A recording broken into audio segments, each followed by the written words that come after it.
মা খাদিজাতুল কুবরা ইন্তেকালের সময় আমার নবীকে বলে, ইয়া রাসূলুল্লাহ, আমি খাদিজা মারা যাব। রাসূল গো, আমি আপনার কাছে একটু বিনয় করি, আকুতি করি, আমাকে যখন আপনি দাফন করবেন, দাফন করার পরে আপনি চলে যাবেন না, সকলে আমাকে ছেড়ে চলে আসবে, কিন্তু যখন আপনি দাফন করবেন রাসূল গো, আপনি আমার কবরের মধ্যে দাঁড়িয়ে থাকবেন, কবরের পাশে দাঁড়িয়ে থাকবেন। আমি খাদিজার আকীদা, আপনি আল্লাহর নবী কবরের পাশে যদি দাঁড়িয়ে থাকেন, মুনকার নকিরের সওয়ালের জবাব আমার জন্য আসান হয়ে যাবে। ইয়া রাসূলুল্লাহ, আমার কবরের মধ্যে যতক্ষণ মুনকার নকির আসবে না, ততক্ষণ পর্যন্ত আপনি দাঁড়িয়ে থাকবেন, মুনকার নকিরের সওয়াল জবাব পর্যন্ত আপনি দাঁড়িয়ে থাকবেন, যাতে আমি খাদিজা অতি আসানের সাথে উত্তর দিতে পারি গো রাসূল। ইয়া রাসূলুল্লাহ, আমাকে দাফন করার পরে আপনি আমার কবরের মধ্যে সেইভাবে দাঁড়িয়ে থাকবেন। হযরতে মা খাদিজাতুল কুবরা দশম নবুয়তের 10ম বছর 10 রমজান শরীফের মধ্যে মা খাদিজাতুল কুবরা ইন্তেকাল করেন। পাশে হচ্ছে মক্কা শরীফের পাশে জান্নাতুল মুআল্লা, ওই জান্নাতুল মুআল্লা শরীফের মধ্যে মা খাদিজাতুল কুবরাকে আমার নবী দাফন করেন। দাফন করার পরে কবরের পাড়ে দাঁড়িয়ে থাকেন। দীর্ঘক্ষণ দাঁড়ানোর পরে আমার নবী দেখতেছেন মা খাদিজার কবরের মধ্যে মুনকার নকির আসতেছে না। কারণ কি? আমার নবী ইন্তজার করতেছেন। উপরে আল্লাহ তাকিয়েছেন, আল্লাহ বলেন, জিবরিল যাও যাও যাও, আমার হাবিবকে বলে দাও, আমার হাবিবকে বলে দাও, দুনিয়ার সব নারী পুরুষের কবরের মধ্যে মুনকার নকির যাবে। খাদিজা আমাকে এমনভাবে জয় করে নিয়েছে, এমন রাজি করে নিয়েছে, আমি এলান করে দিচ্ছি খাদিজার কবরে মুনকার নকিরও যাবে না। খাদিজার জন্য আমি জান্নাতে স্পেশাল একটা কক্ষ বানিয়ে ফেলেছি।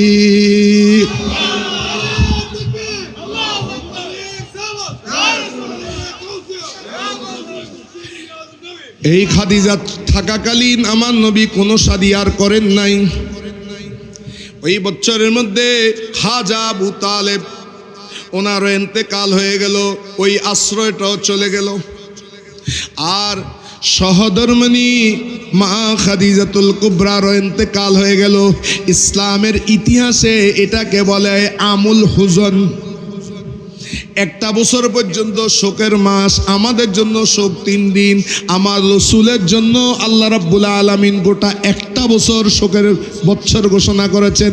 ইসলামের ইতিহাসে এটাকে বলে আমুল হুজন।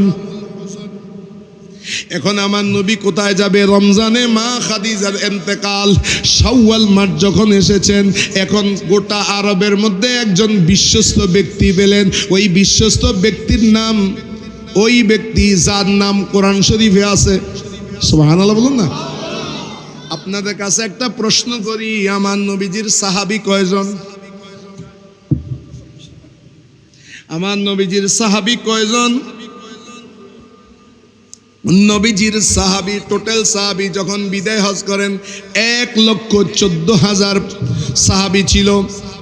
মতান্তরে 1,24,000, 14 কিংবা 24 এতজন হলো সাহাবী, কিন্তু কোন সাহাবীর নাম কোরআন শরীফের মধ্যে নাই। আবু বকর সিদ্দিকের নাম কোরআন শরীফের মধ্যে নাই, ওমরের নাম নাই, আলীর নাম নাই, হযরত ওসমান জিন্নুরাইর নামও কোরআন শরীফের মধ্যে নাই, মা ফাতেমার নাম কোরআন শরীফের মধ্যে নাই, মা খাদিজার নামও কোরআন শরীফের মধ্যে নাই। কিন্তু কোরআন শরীফের মধ্যে শুধু একজন সাহাবীর নাম আছে। বলুন তো উনি কে? ওনার নাম হচ্ছে হযরত যায়েদ। মাশাআল্লাহ, আল্লাহ আপনাকে হায়াত দান করুন। উনি স্টাডি করেন, বুঝা গেল। ওনার নাম হচ্ছে যায়েদ।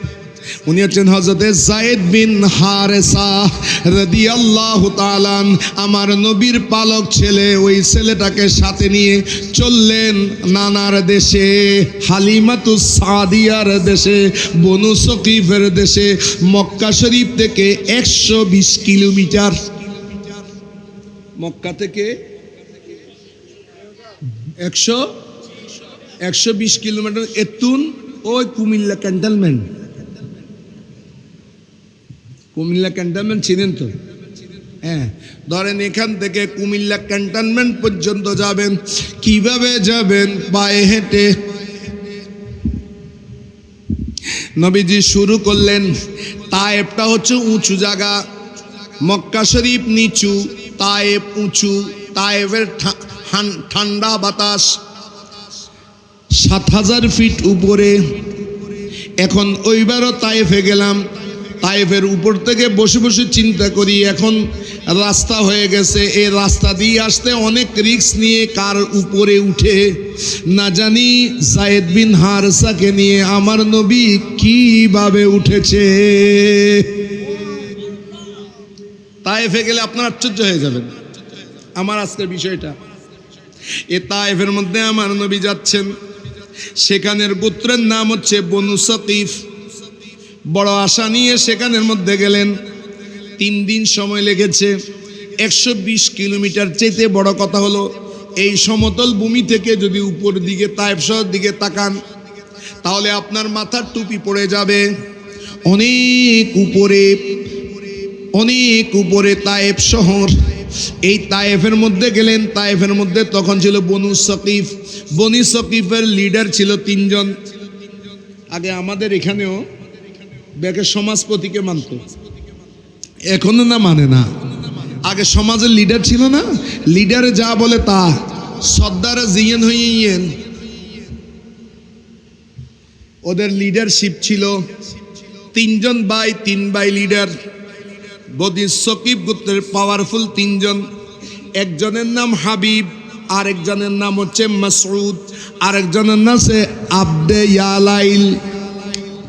এই 3 জন, এই 3 জনের কাছে আমার নবীজি করুণ সুরে বললেন, মক্কার মানুষ আমার উপরে নির্যাতন করেছে, আমি তোমাদের কাছে আসছি এক আল্লাহর দাওয়াত দিতে। আমি তোমাদের সাহায্য চাই যাতে মানুষ আমার কথাগুলো বুঝে। তারা আমার নবীকে তুচ্ছ তাচ্ছিল্য করে বলতে লাগলো, তুমি যদি আল্লাহর নবী হও তা আল্লাহ না তোমাকে সাহায্য করবে, আমাদের কাছে সাহায্য চাচ্ছ কেন? আল্লাহই তো সাহায্য করতে পারে, আমাদের কাছে সাহায্য করছে কেন?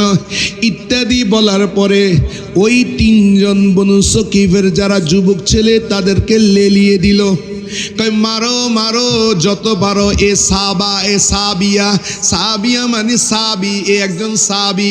সাবি মানে যে পূর্বপুরুষের ধর্মকে ত্যাগ করেছে, অতএব একে যত মারো অত সওয়াব হবে। বলুন নাউজুবিল্লাহ। ইসলামের প্রচারে তরে গেলেন নবী তায়েফে। কাফেরেরা মারলো পাথর দয়ালে নবীর বদনে। আল্লাহুম্মা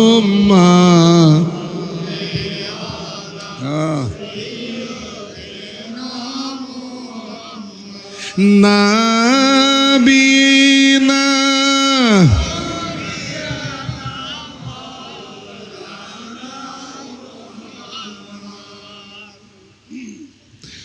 শত শত কাফের ছিল, শত শত কাফের ছিল। নবীজি ছিলেন একজনা।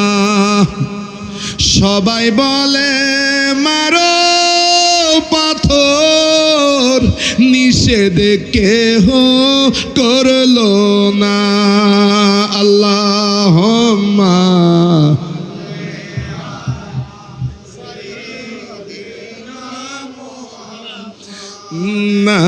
নাবিনা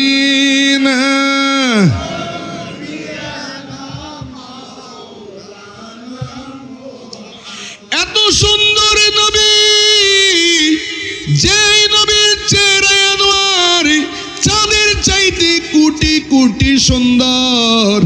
ওই নবীর চেহারায় ওয়াদ্দোহার মধ্যে তায়েফের যুবকগণ পাথর নিক্ষেপ করা শুরু করলো। চারদিক দিয়ে এমন ভাবে পাথর মারলো রাসূল খুদা সাল্লাল্লাহু আলাইহি ওয়াসাল্লাম মাথা মোবারক থেকে পার্শ্ব দেশ থেকে চারদিক দিয়ে খুন মোবারক এমন ভাবে ঝরতে লাগলো। রাসূল খুদা সাল্লাল্লাহু আলাইহি ওয়াসাল্লামকে বাঁচাতে গিয়ে হযরত যায়েদ বিন হারিসাও রক্তাক্ত হয়ে গেলেন। আমার নবীজি বেহুশ হয়ে গেলেন। বেহুশ হয়ে আল্লাহর দরবারে হাত তুললেন, হে আল্লাহ, আমি দুর্বল হয়ে গেছি, আমার হিলাও বন্ধ হয়ে গেছে, আল্লাহ তুমি আমাকে সাহায্য করো। বলুন না সুবহানাল্লাহ। নবীজি আমার হাঁটতে পারে না, বসে পড়লেন আমার নবী। তায়েফের জালেম ছেলেগুলো তো বুঝতেছে না, নেতারা তাকে ঝুঁকিয়ে দিয়েছে। তারা আমার নবীকে আবার বসা থেকে আবার উঠাতো, নবী দাঁড়াতে পারছেন না, আবার বসে যেত। এর মধ্যে নবী যখন হাঁটতো না, পাগল বলে তারা পাথর নিক্ষেপ শুরু করে দিয়েছে। হযরত যায়েদ বিন হারিসা বলেন, আমার নবীজির খুনের পরিমাণ কেমন ভাবে বসেছে বলো। তায়েফের জমিনের মধ্যে যখন পাথর নিক্ষেপ শুরু করলো, আমার নবীকে বসলাম। নবীজির পা মুবারকের মধ্যে মুজা ছিল, জুতা মুবারক ছিল, খুন মুবারক পায়ের ওই মুজার মধ্যে এমন ভাবে প্রবেশ করেছে, আমি রাসূল করিম সাল্লাল্লাহু আলাইহি ওয়াসাল্লামের জুতা মুবারক এবং মুজা টেনে খুলতে আমার কষ্ট হয়ে গিয়েছে, কারণ মুজার রক্ত সেইভাবে রাসূলুল্লাহর কদম মুবারকের মধ্যে লেগেছিল। আল্লাহর আর সহ্য হচ্ছে না। আল্লাহ জিবরিল আমিনকে ডাকলেন, জিবরিল যাও, পাহাড়ের দায়িত্বে যে ফেরেশতা আছে হযরত ইসমাঈল, ওনাকে সাথে নিয়ে যাও। রাসূল গো, আপনি যদি একটু বলেন যে হযরত নূহ আলাইহিস সালাম দোয়া করেছে, আল্লাহ এই জাতিকে তুমি মেরে ফেলো, এই জাতিকে তুমি মেরে ফেলো। নূহ আলাইহিস সালাম ৯৫০ বছর ইসলামের দাওয়াত দিয়েছে, ৮০ জন মাত্র পেয়েছে। আল্লাহ রাব্বুল আলামিন নূহ আলাইহিস সালামের দোয়া কবুল করেছেন, তার জাতিকে মহাপ্লাবন দিয়ে ধ্বংস করে দিয়েছেন। কিন্তু আজকেও আল্লাহ রাব্বুল আলামিন তায়েফবাসীকে বললেন, যাও জিবরিল, মক্কার ২টা বড় পাহাড় নিয়ে যাও, এই পাহাড়ের মাঝখানে তায়েফবাসীকে রেখে তুমি তাকে ফিসে মেরে ফেলো। আমার নবীকে বলো, নবী যদি ইজাজত দেয় তাদেরকে ফিসে মেরে ফেলো। আমার নবী বলে, ও জিবরিল, আমি তো নূহ নই, আমার ভাই নূহের মতো আমি বদদুয়া করব না। আমি যদি এদেরকে আজকে মেরে ফেলি, তাহলে ইসলামের দাওয়াত আমি কার কাছে দেব? তো ইয়তীম কাকে বলে? ইয়তীম কাকে বলে? হ্যাঁ, যার মা বাবা নাই। এই কথাটা বাংলাদেশে প্রচলিত, ঘরে ঘরে, আপনাদের দোষ নাই। এবং বাংলা বইয়ের মধ্যে আমি দেখেছি এতিম অর্থ লিখেছে যার পিতা মাতা নেই। এটা ইসলামী দৃষ্টিকোণ থেকে সম্পূর্ণ ভুল কথা।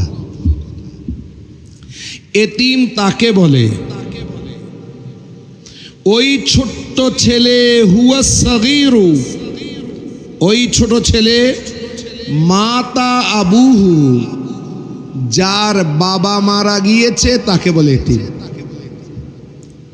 যার কি মারা গেছে, হ্যাঁ, কিন্তু ওই ছেলেটা এতিম থাকবে কতক্ষণ পর্যন্ত? বালেগ হওয়া পর্যন্ত। যেমন আমার মাও নাই, বাবাও নাই, আমাকে এতিম বলা যাবে? যাবে না। এতিম হচ্ছে তাহলে ওই নাবালক সন্তান যার পিতা মারা গিয়েছে, তাকে বলে ইসলামে ইয়তীম। কিন্তু যার মা মারা গিয়েছে, পিতা আছে, ছোট্ট ছেলে, তাকে এতিম বলা হয় না।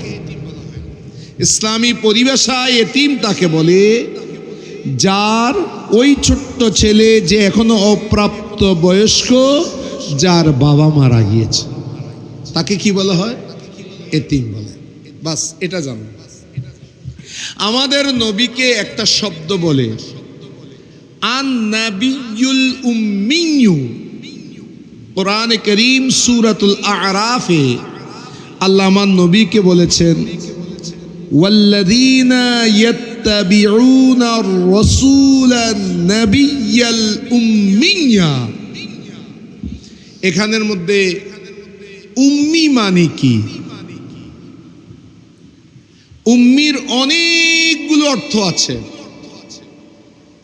অনেকগুলো অর্থ আছে, কিন্তু একটা অর্থ এটাও আছে, আনপড়, যে পড়ালেখা জানে না, করে না। তা আমাদের ছাড়া, আহলে সুন্নাত ওয়াল জামাত ছাড়া যারা আছে, তারা নিজেদেরকে মহাপণ্ডিত, মুফাসসির, মুহাদ্দিস পরিচয় দেয়, নবীকে মূর্খ বলে। এমন একজন মুফাসসির ছিল, আমাদের মহিলারা, আহলে সুন্নাত ওয়াল জামাতের ঘরের মহিলারা পর্যন্ত তার জন্য দুইটি কারণে পাগল ছিল।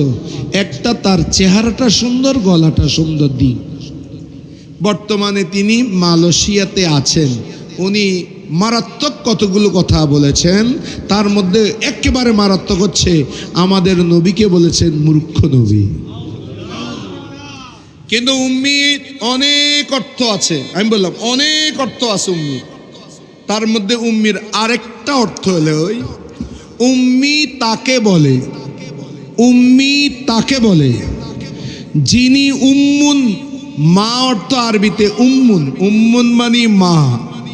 যেই সন্তানটা তার পেটে থাকতে, মায়ের পেটে থাকতে যার বাপ মারা যায়, তাকে উম্মি বলে। যেই ছেলেটা এখনো কোথায়, মায়ের পেটে, সেই অবস্থায় তার বাপ যদি কি মারা যায়, তাহলে তার সম্পর্ক আছে মায়ের সাথে, সেই কারণে তাকে বলে উম্মি। সমাজ বুঝে আসছে? এই দুইটা ব্যাখ্যা আমি প্রথমে কেন দিয়েছি, আল্লাহ রাব্বুল, এখন বুঝবেন কোরআন শরীফের আয়াত। আলাম ইয়াজিদিকা, আপনার প্রভু সেই প্রভু, তিনি মেয়ে মহান সত্তা। আলাম ইয়াজিদিকা, আপনাকে কি পান নাই? ইয়াতীমান, আপনাকে কি এতিম অবস্থায় পাননি? যখন আপনাকে দেখভাল করার কেউ নাই,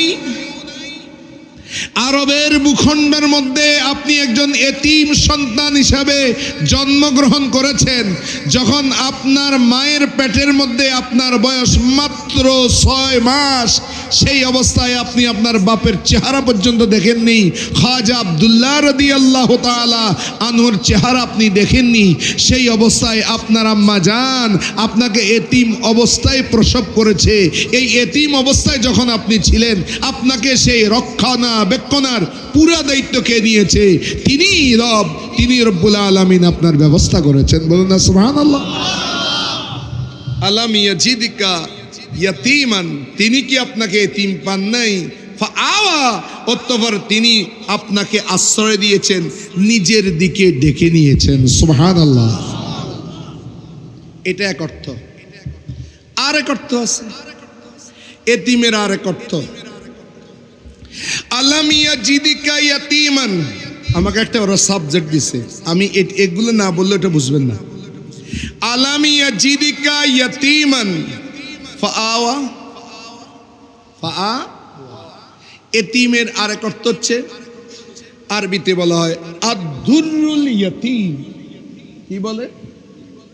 দুররুন মানে কি? মুক্তা। এতিম মানে আপনার হাতের মধ্যে কতগুলো মণি মুক্তা দেওয়া হলো, আপনি সেটা যদি নিক্ষেপ করেন, ছড়ে ছিটে আছে, একাকী একটা মুক্তা, যেই মুক্তার সাথে কারো সম্পর্ক নাই, একাকী, এই মুক্তাকে বলা হয় আদ-দুররুল ইয়াতীম। সুবহানাল্লাহ বলেন না? আদ-দুররুল ইয়াতীম। এই এতিমটার উজ্জ্বলতার সাথে, এই এতিমটা আলাদা, এটার সাথে যার তুলনা হয় না, তাকে বলে ইয়তীম। তা আমার নবীজির আব্বাজানকে কেন আগে নিয়ে নিলেন আল্লাহ? সুবহানাল্লাহ বলবেন না? আব্বাজানকে কেন আগে নিয়ে নিলেন? নবীজির ভাই কয়জন বলেন তো? আমাদের নবীজির ভাই কয়জন? নেই বলেন না? ভাই বোন কয়জন? তো উনি কয়জন? তো উনার পরে যদি বাপ থাকতো, তাহলে ওনার আরেকটা ভাই হওয়ার সম্ভাবনা থাকতো। উনি পেটে থাকতে বাপকে নিয়ে গেলেন, সুবহানাল্লাহ বলুন না। কি বুঝলেন? ভাই ভাইয়ের মতো হয়, বোন ভাইয়ের মতো হয়। নবী গো, আমি তো এক খোদা, আমি খোদা এক, আমি খোদা হিসাবে আমার কোনো মেসাল নাই, আর আমি এক খোদা আপনাকে এক বানিয়েছি। নবী, আপনার মিছিল, আপনার তুলনা, আপনার মতো কেউ যেন না হয়, সে কারণে আমি আপনাকে ইয়েতিম বানিয়েছি। উজ্জ্বল মুক্তা যেভাবে তার আলো বিকিরণ করতে পারে, উজ্জ্বল মুক্তা হিসাবে, একক মুক্তা হিসাবে আমি আল্লাহ আপনাকে জন্ম দিয়েছি। আপনার কোনো মেসাল? সুবহানাল্লাহ বলেন না। এতিম নবীকে আল্লাহ দায়িত্ব নিয়েছেন আল্লাহ, কিন্তু আল্লাহ দায়িত্ব নিয়েছেন, দায়িত্বটা কার মাধ্যমে পালন করলেন? প্রথমে পালিয়েছেন দাদায়। কে লালন পালন করছেন? দাদা কে? রাসূলুল্লাহ দাদা। বাবা তুমি বলো তো, রাসূলুল্লাহ দাদা কে? বলো। পারবে না। আমাদের ছেলে, আপনারা বলতেছেন কেন? বলতেছেন আপনারা?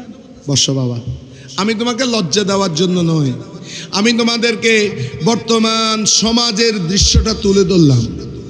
আমাদের ছেলেরা ডোরিমন চিনে, মুটু পাতলু চিনে, আমাদের ছেলেরা মেসিকে চিনে, নেইমারকে চিনে, আমাদের ছেলেরা বেতিসকে চিনে, ক্যানিজিয়াকে চিনে, আমাদের ছেলেরা অন্যান্য খেলোয়াড়দেরকে চিনে, সাকিব আল হাসানকে চিনে, নায়ক সাকিবকে চিনে, সবাইকে চিনে, কিন্তু আমাদের ছেলেরা আমাদের নবীর দাদাকে চেনে না। এটা একটা মিসাল দিলাম। তা আপনি কেন জানলেন? আপনি ছোট কালে ফোরকানিয়াতে গিয়েছেন, ফোরকানিয়া মাদ্রাসার মধ্যে হুজুরে আপনাদেরকে বলেছে চার কুরসি চার ফরজ, হযরত মুহাম্মদ সাল্লাল্লাহু আলাইহি ওয়াসাল্লাম আব্দুল্লাহর পুত্র, আব্দুল্লাহ আব্দুল মুতালেবের পুত্র, আব্দুল মুতালেব হাশিমের পুত্র, হাশিম মুনাফের পুত্র। এই চার কুরসি নবীজির চার খানদান জানা উম্মতের উপরে ফরজ।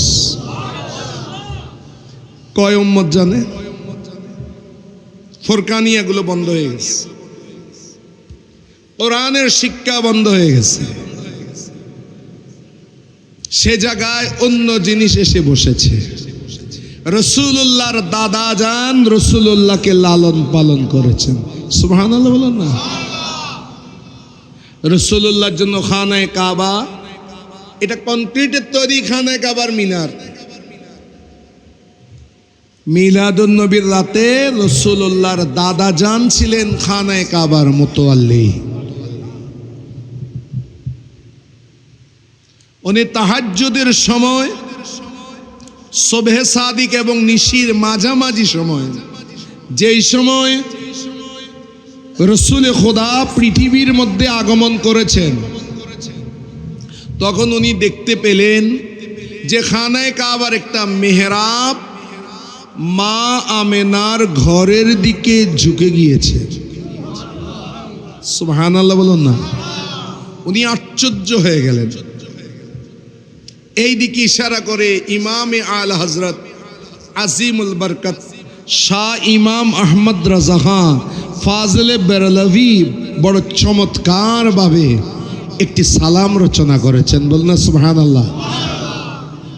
আমরা এটা পড়ি। जिनके सजदे को मेहराब काबा झुकी, उन भूखी लताफत पे लाखों सलाम, मुस्तफा जाने रहमत शम्ए बज में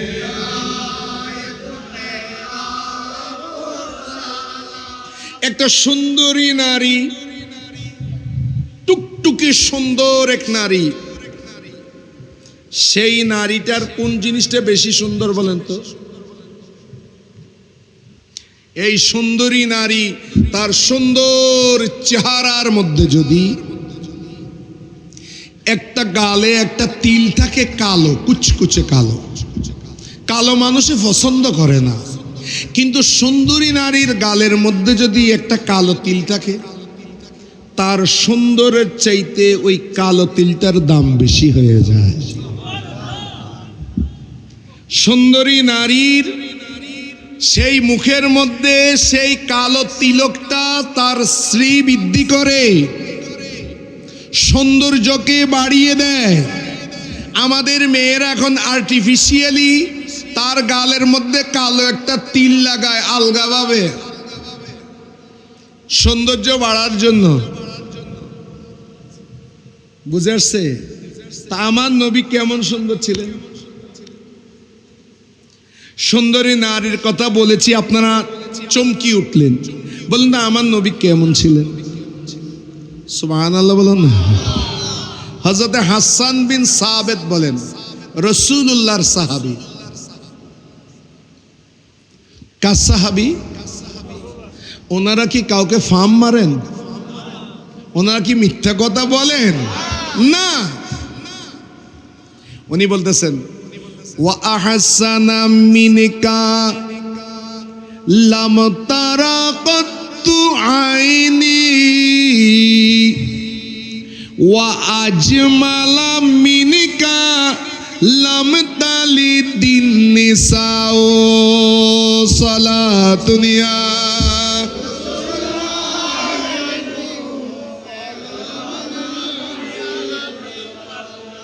ওয়া আহসানা, আহসান কাকে বলে?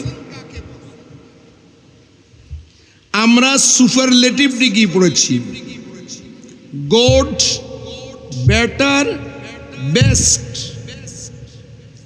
বেস্টের উপর আর নাই, সুপারলেটিভ ডিগ্রি। গুড বালা, বেটার আরেকজনের তুলনায় ভালো, বেস্ট তার চাইতে ভালো কেউ নেই, অতি উত্তম, অতি ভালো। আহসান শব্দের অর্থ হচ্ছে আমার নবী হচ্ছে আহসান, মানে এর চাইতে সুন্দর। ওয়া আহসানা মিনকা, নবী গো আপনার চাইতে আরো বেশি সুন্দর। লাম তারা কত্তু আইনি, আমি হাসান বিন সাবিতের এই চোখ পৃথিবীতে কত সৌন্দর্য দেখেছে, কত ফুল দেখেছে, কত বাহার দেখেছে, কাউকে এত সুন্দর দেখিনি, আর দেখবে বা কিভাবে। ও আজমালা মিনকা, আপনার চাইতে এত বেশি সুন্দর। লাম তালিদিন নিসাউ, মহিলা জগতের মা হাওয়া থেকে শুরু করে কিয়ামতের আগ পর্যন্ত কোন মহিলা আপনার মতো এত সুন্দর পুত্র জন্ম দেয় নাই। জন্ম দিলে না দেখব, জন্ম তো দেয়নি। সেই সুন্দর চেহারার মধ্যে রাসূলুল্লাহর ভ্রুগুলো কালো, ভ্রু কুচকুচে কালো। এখন রাসূলুল্লাহর চেহারাটা কেমন সুন্দর, সুবহানাল্লাহ বলো না, কত সুন্দর। তাই এই সৌন্দর্য দেখে, এই সৌন্দর্য দেখে মরা জিনিস জিন্দা হয়ে গেছে। কংক্রিটের তৈরি সেই মেহরাব আর দাঁড়িয়ে নাই, সেই মেহরাবটা উনকি ভুয়ের সৌন্দর্য দেখে, ভুয়ের সৌন্দর্য দেখে জিনকি সেজদে কো মেহরাব কাবাজুকি, উনি ভু কি, এটাকে বলে ভু কি লতাফত। এই চিকন চিকন ভু, সুন্দর ভুর পরে আমি আল হযরতের লাখো লাখো সালাম। যেই সুন্দর শুরুটা দেখে খানায়ে কাবার কংক্রিটের মিনারের উপরে জান এসে গেছে, সে আমার নবীকে সিজদা করেছে। সেই দুর্লে তিন ছিল আমাদের নবী। সেই অবস্থা দেখেছে কে? এই এতিম ছেলেটার ঘরের দিকে মেহরাব ঝুঁকেছে, দেখেছে তার দাদা। দাদার যখন ইন্তেকাল হলো, দায়িত্বে কে এসেছে? চাচা। নাম কি? খাজা আবু তালেব। অনেকে বলেছেন যে ওনাকে আমার নবীজি কলমা পড়িয়েছেন। ওনার ইসলাম নিয়ে বড় একটা লাভ আছে।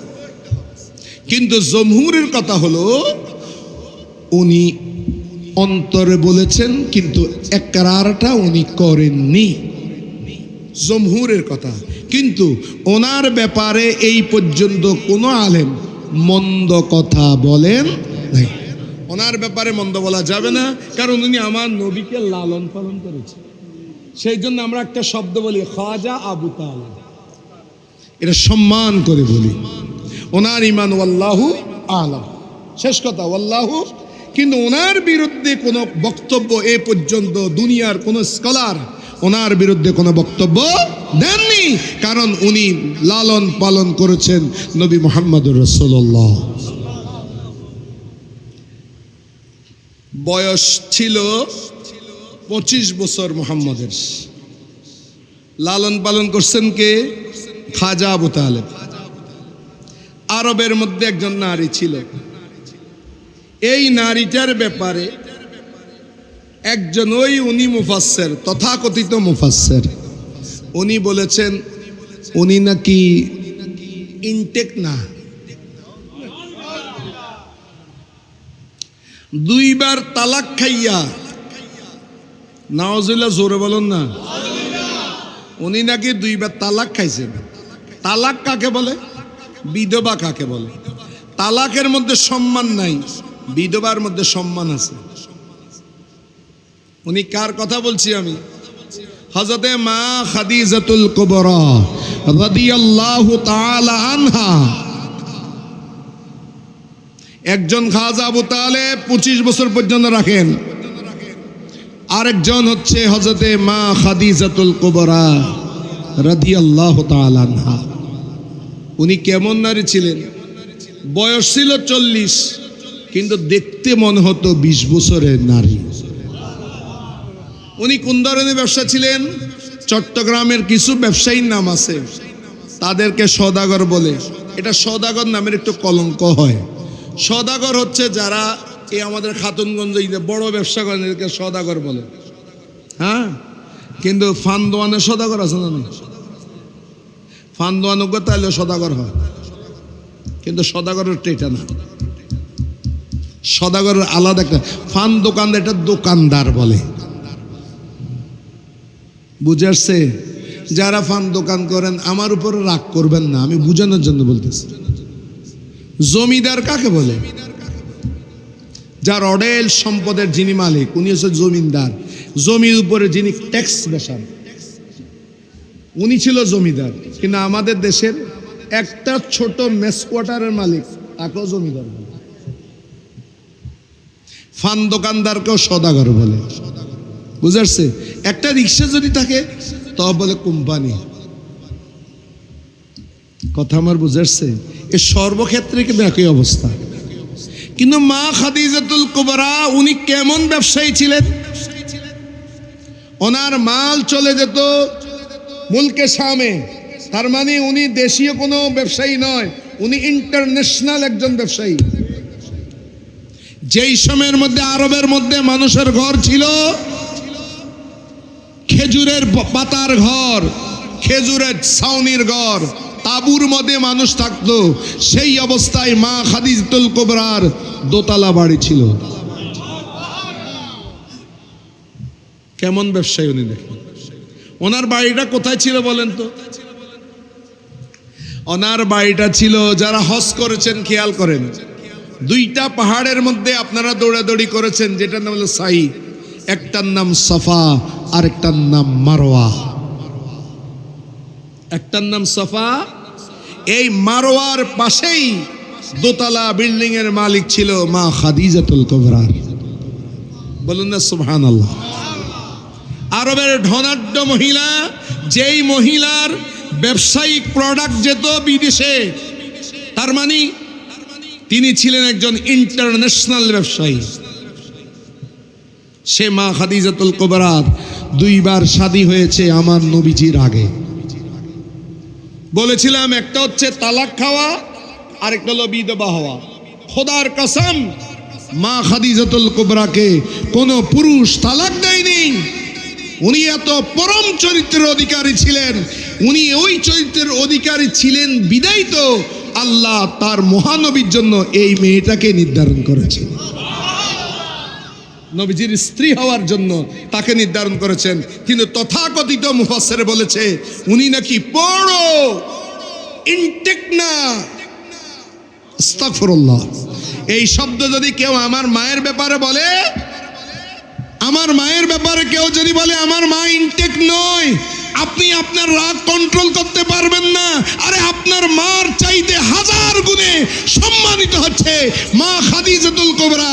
যে মা খাদিজাতুল কুবরাকে দুনিয়ার বুকে যদি কোনো নারী আল্লাহ থেকে সালাম পেয়ে থাকে, উনিকে মা খাদিজা এখনো জীবিত দুনিয়াতে, মহান আল্লাহ মা খাদিজাকে সালাম দিয়েছেন।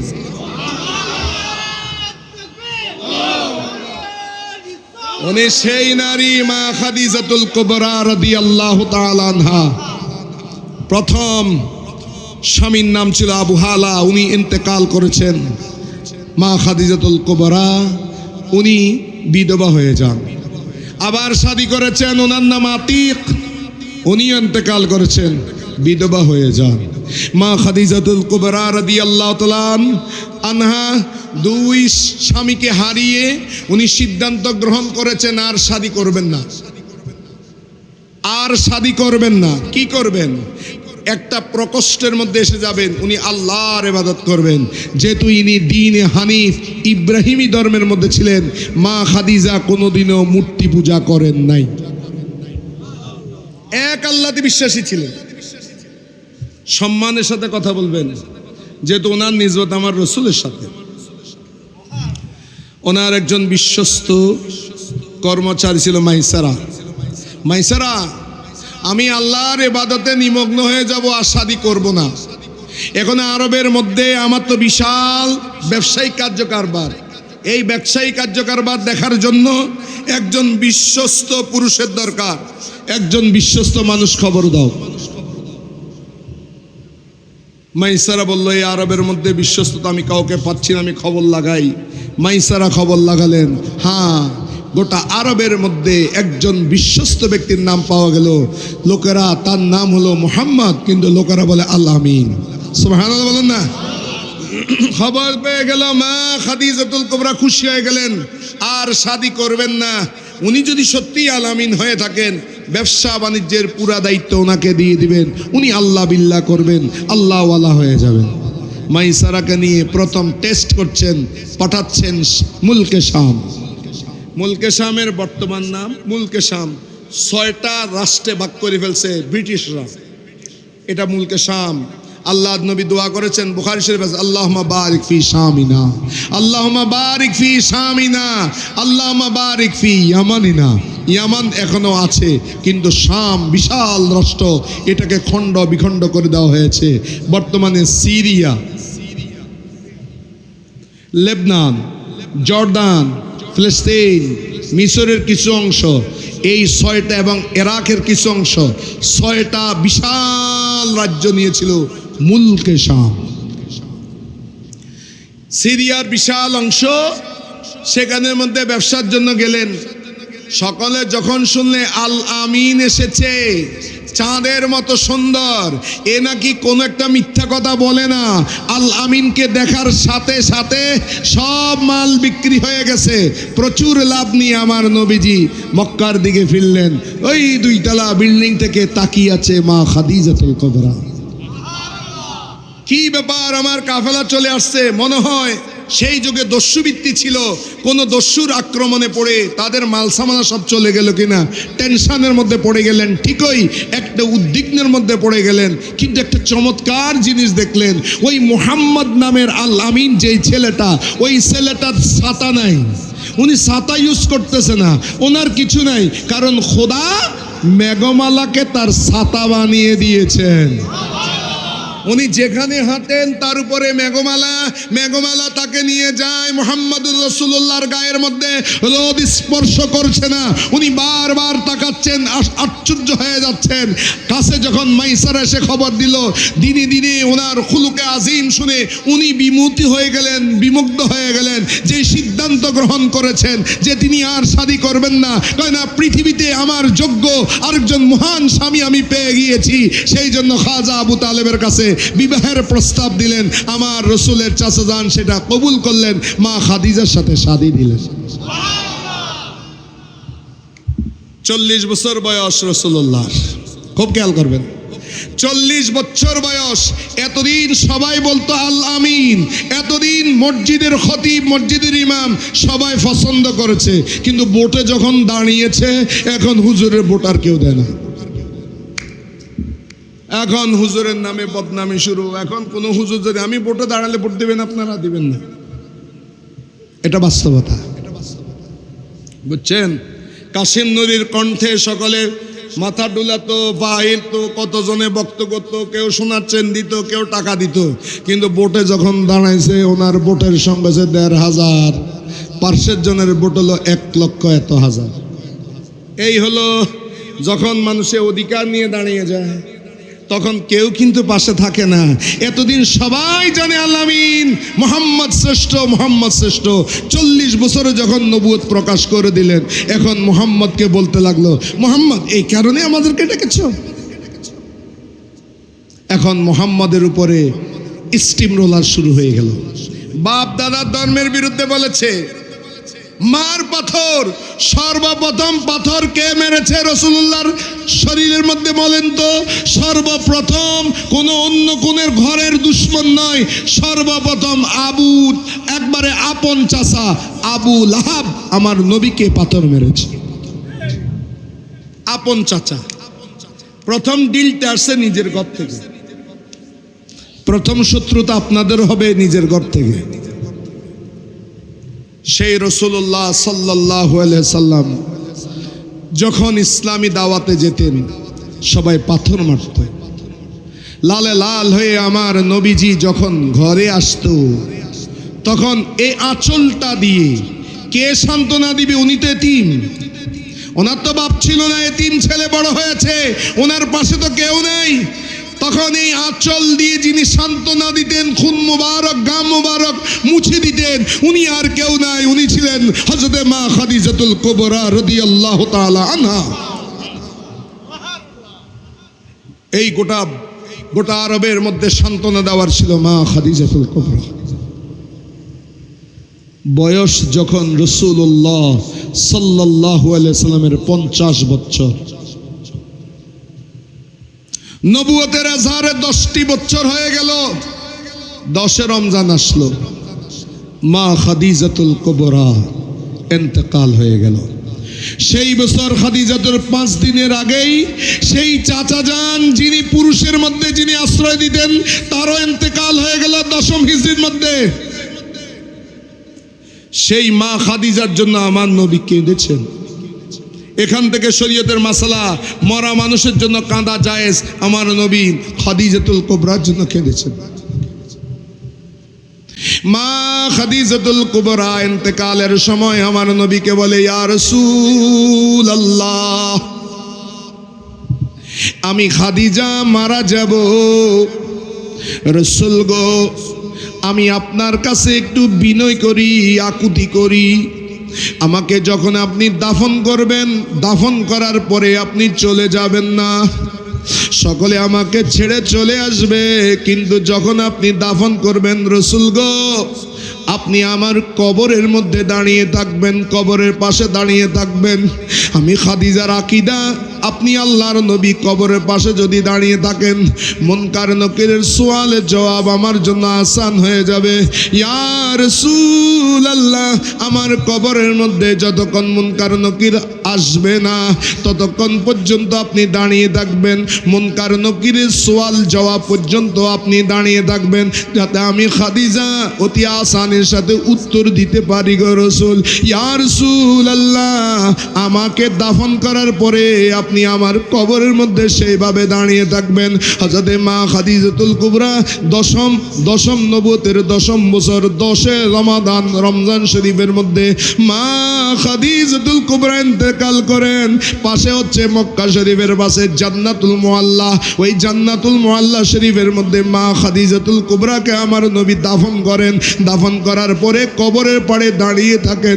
দীর্ঘক্ষণ দাঁড়ানোর পরে আমার নবী দেখতেছেন মা খাদিজার কবরের মধ্যে মুনকার নকির আসতেছে না, কারণ কি? আমার নবী ইন্তজার করতেছেন।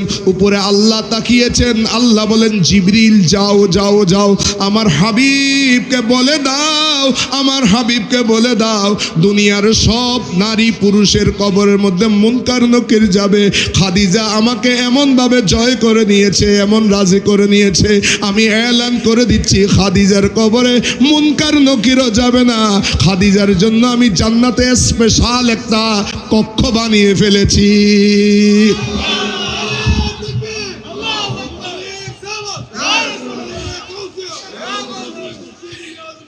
এই খাদিজা থাকাকালীন আমার নবী কোনো শাদী আর করেন নাই। ওই বছরের মধ্যে খাজা আবু তালেব ওনারও ইন্তেকাল হয়ে গেল, ওই আশ্রয়টাও চলে গেল। আর সহধর্মিণী মা খাদিজাতুল কুবরারও ইন্তেকাল হয়ে গেল। ইসলামের ইতিহাসে এটাকে বলে আমুল হুজন। একটা বছর পর্যন্ত শোকের মাস, আমাদের জন্য শোক 3 দিন, আমার রসুলের জন্য আল্লাহ রাব্বুল আলামিন গোটা একটা বছর শোকের বছর ঘোষণা করেছেন। ইসলামের ইতিহাসে এটাকে বলে আমুল হুজন। এখন আমার নবী কোথায় যাবে? রমজানে মা খাদিজার ইন্তেকাল, শাওয়াল মাস যখন এসেছেন, এখন গোটা আরবের মধ্যে একজন বিশ্বস্ত ব্যক্তি পেলেন। ওই বিশ্বস্ত ব্যক্তির নাম, ওই ব্যক্তি যার নাম কোরআন শরীফে আছে। সুবহানাল্লাহ বলুন না। আপনাদের কাছে একটা প্রশ্ন করি, আমার নবীজির সাহাবী কয়জন? আমার নবীজির সাহাবী কয়জন? নবীজির সাহাবী, টোটাল সাহাবী যখন বিদায় হজ করেন 1,14,000 সাহাবী ছিল। মতান্তরে 1,24,000, 14 কিংবা 24 এতজন হলো সাহাবী, কিন্তু কোন সাহাবীর নাম কোরআন শরীফের মধ্যে নাই। আবু বকর সিদ্দিকের নাম কোরআন শরীফের মধ্যে নাই, ওমরের নাম নাই, আলীর নাম নাই, হযরত ওসমান জিন্নুরের নামও কোরআন শরীফের মধ্যে নাই, মা ফাতেমার নাম কোরআন শরীফের মধ্যে নাই, মা খাদিজার নামও কোরআন শরীফের মধ্যে নাই। কিন্তু কোরআন শরীফের মধ্যে শুধু একজন সাহাবীর নাম আছে। বলুন তো উনি কে? ওনার নাম হচ্ছে হযরত যায়েদ। মাশাআল্লাহ, আল্লাহ আপনাকে হায়াত দান করুন। উনি স্টাডি করেন, বুঝা গেল। ওনার নাম হচ্ছে যায়েদ। উনি হচ্ছেন হযরতে যায়েদ বিন হারেসা রাদিয়াল্লাহু তাআলা। আমার নবীর পালক ছেলে। ওই ছেলেটাকে সাথে নিয়ে চললেন নানার দেশে, হালিমাতুস সাদিয়ার দেশে, বনু সকিফের দেশে। মক্কা শরীফ থেকে 120 কিলোমিটার। মক্কা থেকে 120 কিলোমিটার। এতুন ওই কুমিল্লা ক্যান্টনমেন্ট। কুমিল্লা ক্যান্টনমেন্ট চিনেন তো? হ্যাঁ, ধরেন এখান থেকে কুমিল্লা ক্যান্টনমেন্ট পর্যন্ত যাবেন। কিভাবে যাবেন? পায়ে হেঁটে। নবীজি শুরু করলেন। তায়েফটা হচ্ছে উঁচু জায়গা, মক্কা শরীফ নিচু, তায়েফ উঁচু।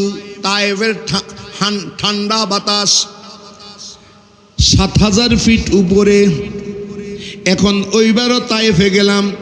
তায়েফের উপর থেকে বসে বসে চিন্তা করি, এখন রাস্তা হয়ে গেছে, এই রাস্তা দিয়ে আসতে অনেক রিস্ক নিয়ে কার উপরে উঠে না জানি যায়েদ বিন হারেসাকে নিয়ে আমার নবী কিভাবে উঠেছে। তায়েফে গেলে আপনার আশ্চর্য হয়ে যাবেন আমার আজকের বিষয়টা। এ তায়েফের মধ্যে আমার নবী যাচ্ছেন। সেখানের গোত্রের নাম হচ্ছে বনু সকিফ। বড় আশা নিয়ে সেখানের মধ্যে গেলেন। 3 দিন সময় লেগেছে। 120 কিলোমিটার। চাইতে বড় কথা হলো, এই সমতল ভূমি থেকে যদি উপর দিকে তায়েফ শহর দিকে তাকান, তাহলে আপনার মাথার টুপি পড়ে যাবে। অনেক উপরে, অনেক উপরে তায়েফ শহর। এই তায়েফের মধ্যে গেলেন। তায়েফের মধ্যে তখন ছিল বনু সকিফ। বনু সকিফের লিডার ছিল 3 জন। আগে আমাদের এখানেও ব্যাকে সমাজপতিকে মানত, এখনো না মানে না। আগে সমাজের লিডার ছিল না, লিডারে যা বলে তা। সর্দারে জিয়েন হইয়েন। ওদের লিডারশিপ ছিল 3 জন ভাই, 3 ভাই লিডার। বনি সকিব গোত্রের পাওয়ারফুল তিনজন, একজনের নাম হাবিব, আরেকজনের নাম হচ্ছে মাসউদ, আরেকজনের নাম হচ্ছে আবদে ইয়ালাইল। এই তিনজনের কাছে আমার নবীজি করুণ সুরে বললেন, মক্কার মানুষ আমার উপরে নির্যাতন করেছে, আমি তোমাদের কাছে আসছি এক আল্লাহর দাওয়াত দিতে। আমি তোমাদের সাহায্য চাই যাতে মানুষ আমার কথাগুলো বুঝে। তারা আমার নবীকে তুচ্ছ তাচ্ছিল্য করে বলতে লাগলো, তুমি যদি আল্লাহর নবী হও তা আল্লাহ না তোমাকে সাহায্য করবে, আমাদের কাছে সাহায্য চাচ্ছ কেন? আল্লাহই তো সাহায্য করতে পারে, আমাদের কাছে সাহায্য করছে কেন? ইত্যাদি বলার পরে ওই তিনজন বনু সকিফের যারা যুবক ছেলে তাদেরকে লেলিয়ে দিল। কই মারো মারো যত পারো, এ সাবা এ সাবিয়া, সাবিয়া মানে সাবি, এ একজন সাবি, সাবি মানে যে পূর্বপুরুষের ধর্মকে ত্যাগ করেছে, অতএব একে যত মারো অত সওয়াব হবে। বলুন নাউজুবিল্লাহ। ইসলামের প্রচারে তরে গেলেন নবী তায়েফে, কাফেরেরা মারলো পাথর দয়ালে নবীর বদনে। আল্লাহুম্মা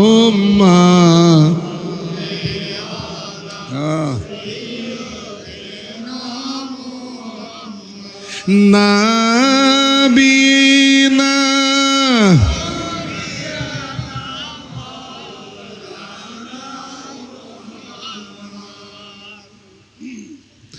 শত শত কাফের ছিল,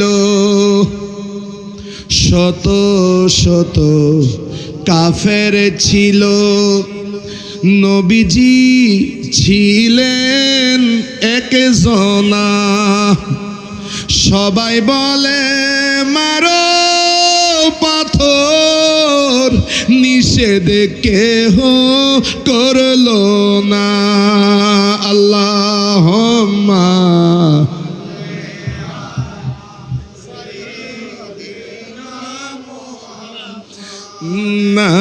নাবিনা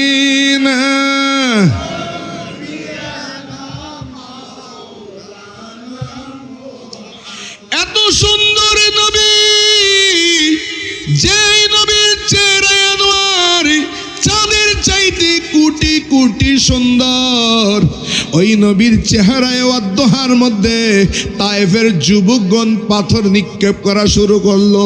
চারদিক দিয়ে এমন ভাবে পাথর মারলো, রাসূল খুদা সাল্লাল্লাহু আলাইহি ওয়াসাল্লাম মাথা মোবারক থেকে পার্শ্বদেশ থেকে চারদিক দিয়ে খুন মোবারক এমন ভাবে ঝরতে লাগলো।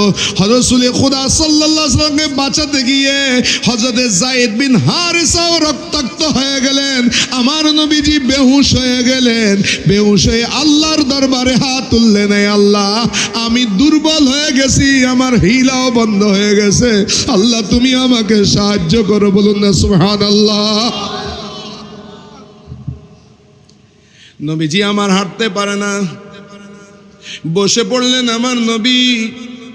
তায়েফের জালেম ছেলেগুলো তো বুঝতেছে না, নেতারা তাকে ঝুঁকিয়ে দিয়েছে, তারা আমার নবীকে আবার বসা থেকে আবার উঠাতো, নবী দাঁড়াতে পারছেন না, আবার বসে যেত। এর মধ্যে নবী যখন হাঁটতো না, পাগল বলে তারা পাথর নিক্ষেপ শুরু করে দিয়েছে। হযরত যায়েদ বিন হারিসা বলেন, আমার নবীজির খুনের পরিমাণ কেমন ভাবে বসেছে বলো।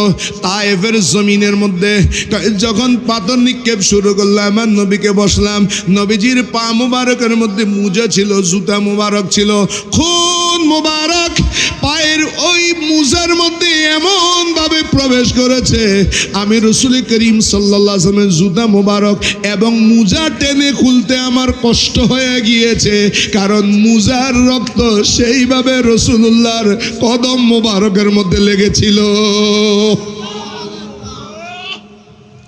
আল্লাহর আর সহ্য হচ্ছে না, আল্লাহ জিবরিল আমিনকে ডাকলেন, জিবরিল যাও, পাহাড়ের দায়িত্বে যে ফেরেশতা আছে হযরত ইসমাঈল, ওনাকে সাথে নিয়ে যাও। রাসূল গো আপনি যদি একটু বলেন যে হযরতে নূহ আলাইহিস সালাম দোয়া করেছে, আল্লাহ এই জাতিকে তুমি মেরে ফেলো, এই জাতিকে তুমি মেরে ফেলো। নূহ আলাইহিস সালাম 950 বছর ইসলামের দাওয়াত দিয়েছে, 80 জন মাত্র পেয়েছে। আল্লাহ রাব্বুল আলামিন নূহ আলাইহিস সালামের দোয়া কবুল করেছেন, তার জাতিকে মহাপ্লাবন দিয়ে ধ্বংস করে দিয়েছেন। কিন্তু আজকেও আল্লাহ রাব্বুল আলামিন তায়েববাসীকে বললেন, যাও জিবরিল মক্কার 2টা বড় পাহাড় নিয়ে যাও, এই পাহাড়ের মাঝখানে তায়েববাসীকে রেখে তুমি তাকে ফিশে মেরে ফেলো। আমার নবীকে বলো, নবী যদি ইজাজত দেয় তাদেরকে ফিশে মেরে ফেলো। আমার নবী বলে, ও জিবরিল আমি তো নূহ নই, আমার ভাই নূহের মতো আমি বদদুয়া করব না। আমি যদি এদেরকে আজকে মেরে ফেলি তাহলে ইসলামের দাওয়াত আমি কার কাছে দেব? তায়েফের জমিনের মধ্যে ওই জায়গাটা এখনো ঘেরাও দেওয়া আছে, যে জায়গার মধ্যে আমার নবীকে পাথর মারা হয়েছে। কিন্তু সৌদি গভর্নমেন্ট সেটা দেখায় না। যদি আমাদের পাকিস্তানি বা বিদেশীয় কোনো গাড়ির চালককে নিয়ে যান, ড্রাইভারকে নিয়ে যান, ড্রাইভারকে বলবেন, ড্রাইভার আপনাকে দেখিয়ে দিবে সেই জায়গার মধ্যে আমার নবীকে পাথর মারা হয়েছে। এবং ওই বাগানটা, ওই জায়গাটা এখনো আছে। ওই বাগানের মধ্যে ঢুকার পরে তারা আদ্দাস নাসরানি আদ্দাস, তাদের একজন গোলাম যার বাড়ি ছিল ইরাকে, তার হাতের মধ্যে প্লেটের মধ্যে দিলেন, যাও এই অসহায়টাকে একটা আঙ্গুরের থুকনা দাও। হযরত যায়েদ বিন হারেসা আমার নবীকে নিয়ে প্রবেশ করলেন। নবী ক্ষুধার্ত সেই অবস্থার মধ্যে যখন ওই আদ্দাস আন-নাসারি সে যখন ওই আঙ্গুরের থোকাটা দিল, আমার নবীজি সেই আঙ্গুর থেকে একটা দুইটা থোকনার থেকে একটা দুইটা নিয়ে যখন মুখে দিচ্ছেন, মুখে দেওয়ার পরে পড়তেছেন আমার নবী বিসমিল্লাহ, বলুন না সুবহানাল্লাহ। আদ্দাস সে ছিল দাস, সে ছিল খ্রিস্টান, নসরানি খ্রিস্টান। এই বিসমিল্লাহ শব্দটা এতদিন মক্কা শরীফের মধ্যে কারো মুখে শুনে নাই। খ্রিস্টান এখন আদ্দাস বলে, আপনি কে গো? খাওয়ার আগে বিসমিল্লাহ পড়তে এই সর্বপ্রথম এই ভূখণ্ডে আমি আপনার মুখে শুনেছি, আপনি কে? আমার নবী বলেন, ও আদ্দাস তুমি কে? আমি একজন খ্রিস্টান, আমার বাড়ি এখানে নয়, আমার বাড়ি হচ্ছে হযরত ইউনুস আলাইহিস সালামের দেশ ইরাকে। তুমি এখানে? আমি দাস হয়ে এসেছি, আমি আপনার কাছে যে বিসমিল্লাহ পড়েছি, এই বিসমিল্লাহ আমি আপনার মুখে শুনেছি, আমাদের কিতাবের মধ্যে বিসমিল্লাহ আছে। তুমি কোন দেশের নাগরিক? অমুক দেশের নাগরিক। তুমি কোন নবী মানো? আমি ইউনুসকে মানি। ইউনুসকে আপনি চিনেন? আমি চিনি, উনি আমার ভাই, উনিও আল্লাহর নবী আর আমিও আল্লাহর নবী। এই কথা শুনে আদ্দাস আর দেরি করলেন না, বুঝতে পারলেন উনি আখিরি জামানার নবী। আদ্দাস হাতে চুমু খাইলেন, পায়ের মধ্যে চুমু খাইলেন, হাতে চুমু পায়ে চুমু খেয়ে হযরতে আদ্দাস ইসলাম গ্রহণ করে ফেলেছে। আরবের মানুষ। রাসূলুল্লাহ বলেন, এ তায়েববাসী তোমরা আমাকে মেরেছো, লাঞ্ছনা দিয়েছো, কিন্তু আমাকে যে তোমাদের শহর থেকে বের করে দিয়েছ এটা মক্কাবাসীকে বলিও না, কারণ তোমাদের এই খবরটা জানলে মক্কাবাসীও মক্কার মধ্যে আমাকে আর রাখবে না। কিন্তু তায়েববাসী এই আবেদন রাখিনি। রাসূলুল্লাহ সাল্লাল্লাহু আলাইহি ওয়াসাল্লাম, রাত বেশি হয়ে যাচ্ছে, রাসূল করিম সাল্লাল্লাহু আলাইহি ওয়াসাল্লাম মক্কার দিকে ফিরে যাচ্ছেন। আবু জাহেল যখন শুনতে পেল, সবাইকে ডেকে দারুন নাদওয়ার মধ্যে মিটিং, মুহাম্মদকে আর মক্কা ঢুকতে দেওয়া হবে না, মুহাম্মদকে আর মক্কায় ঢুকতে দেওয়া হবে না। মক্কার মধ্যে ব্যারিকেড।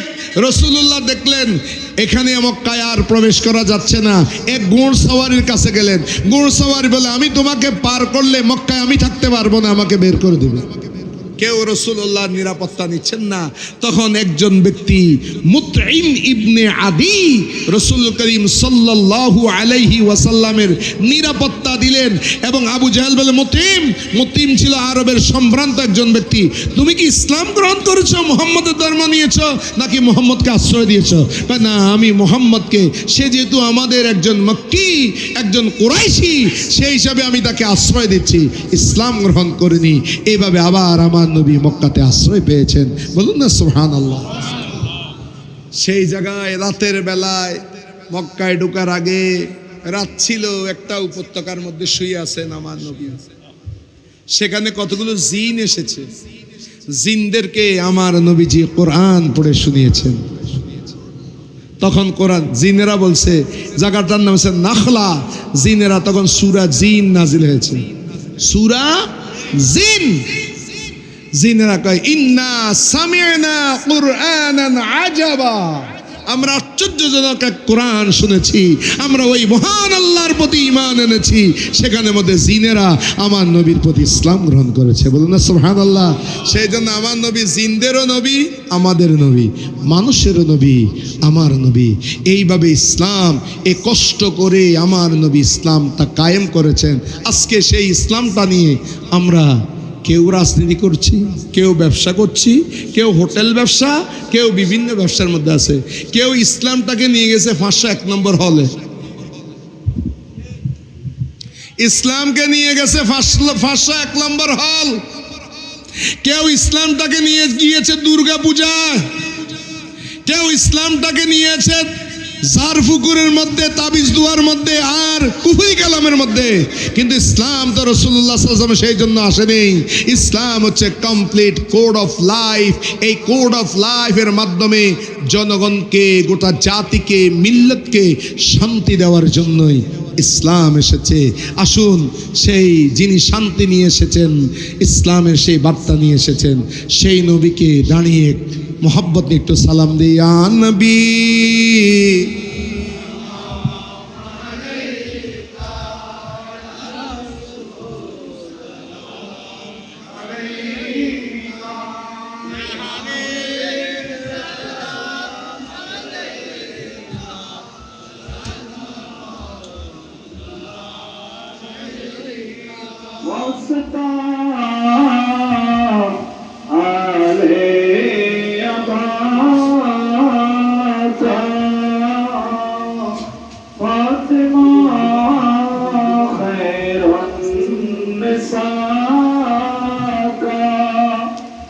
शहीद करबला का हम ना दोनों जाका नबी सलाम अलैका या रसूल सलाम अलैका या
سيد أحمد شاہ مسلم میرے مولا کا طیب شہادیان دینوں ملت کے لاکھوں سلام مصطفیٰ جانے رحمت شفع بج میں آج میری سجدری خواجہ دری دینا وعدہ حضرت صدر بدل غسمج بنا شیر بغلا جن کے ہر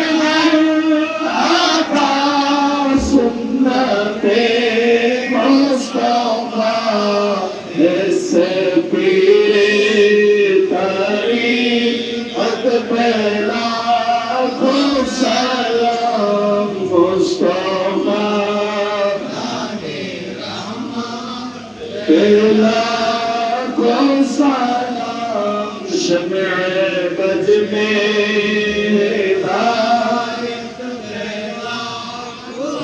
اے خدا کی لاڈلی پیارے رسول یہ سلام آج جانا قبول مدینے کے ساتھ مدینے کے ساتھ لاکھوں سلام مدینے کے چاند کروڑوں سلام مدینے کے چاند ہر سلام بلال